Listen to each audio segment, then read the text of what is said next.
A favorite quote of mine from Nisargadatta is that there cannot be too much destruction. There cannot be too much destruction. He explains that large-scale calamities are the sum of numberless destinies. Large-scale calamities are the sum of numberless destinies.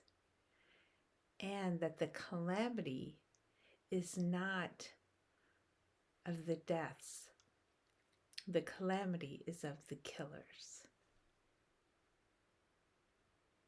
Death, death is liberation of a sort, a transformation.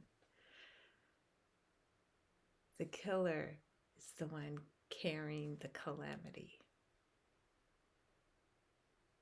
So destruction is only pointing us with a very clear pointer to that which never dies. There cannot be too much destruction. And every calamity, it is of the killer. To have that expression currented through one particular area is a painful experience, as much as there can be pain. So what this opens up for me is a true prioritization on that which never changes. A true prioritization of relegating all of my whims of desire, whims of preference, down to grains of sand. This inevitable dynamic movement is life. It's the only being.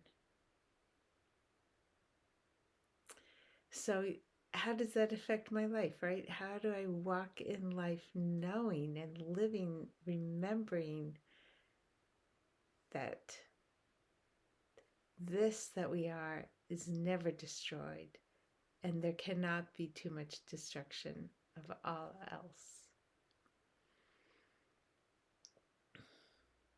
Well, it's a constant call for me to pay attention to this flow of life. So as I'm prioritizing my day, where do I feel the aliveness the most? How can I, Stephen Covey has this wonderful tool that if you take a whole bucket of sand and a whole bucket of rocks, and you pour the sand in first, and then you try to squeeze in the larger rocks, little grains of sand and fist size or larger rocks, you won't get all the rocks to fit. If the sand nearly fills the bucket and you try to put in the rocks, you just won't get all the rocks to fit. But if you put all the rocks in first and then pour in the sand, you usually can get all the sand to fit. All the rocks fit, and then the sand finds its way. So as I organize my day, I just sense, where's the aliveness?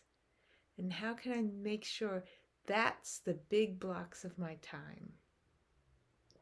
And then, all the little stuff that has to get done, the errands, the,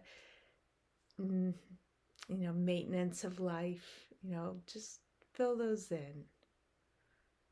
But let the rocks be not the maintenance things. Let the rocks be the aliveness things. So I just go through my day and let the things that really take up the chunks of time be the things that are timeless, that are resonating at, more infinite level. Everything matters, right? Of course. And sometimes that is what our day is. It is the tedium. And then there's the awareness of the infinite flowing in the tedium. There's a simplicity. It's if the tedium is considered tedium, okay, now we're back in the prioritization, right? But if the tedium is just done with ultra simplicity, there's very little Lisa there. It's the chopping wood carrying water. Then when there's the little amount of Lisa there, even in the tedium, there's presence carrying me forward. So whether it's choosing the things that matter most as, the things that just align with this life flow and such brilliance, such radiance, whether it's time to meditate or sitting in nature or getting together with a friend where there's just an immediate sense of sangha, all of those kinds of things, meditating, obviously, listening to music where I just feel the immense vibration that we are.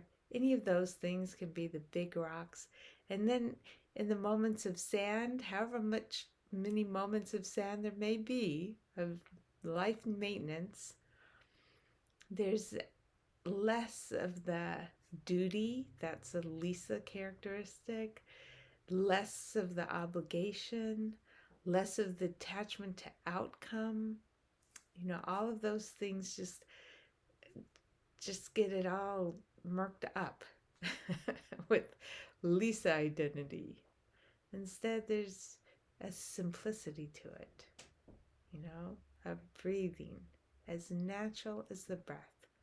I pay my bills, I notice what's in my checking account, just as natural as breath. No extra meaning added to it. I interact with a patient, I take care of, doing some stretches or exercises that my body needs. I make a meal for a friend. And there's the simplicity. No particular Lisa, that's moving all of this being. And who knows what the outcomes will be, right? That simplicity, that's what we're invited to when we're noticing that, yes, destruction